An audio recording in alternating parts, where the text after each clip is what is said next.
dostlar, kanalıma hoş geldiniz. Bugün Pehlivan Almuratov'tan Çağaca adlı aydım akortlarını örgüzdüm. Akortları orijinali sol diyezden idi. Ben onu şöyle kapı koydum. Arpejde çalınıyor zapiste, yani perovorda. Şöyle örgüzeyim.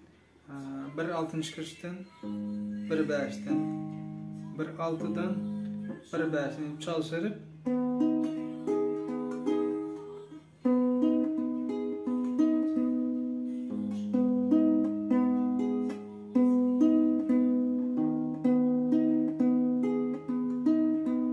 beş, 4, 3, 4, 1, 3, 2 şöyle gidiyor.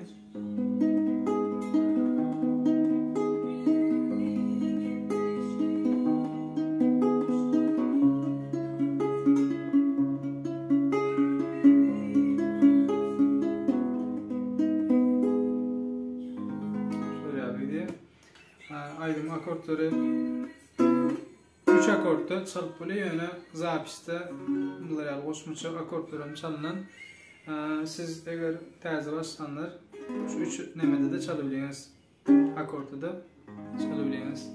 Videonuz yaran olsa kanalıma abone olun ve like koymayı hayatını çıkarma. Bundan sonra videolarda haysaydım akortları gerek olsa aşağı bakmayın yazın.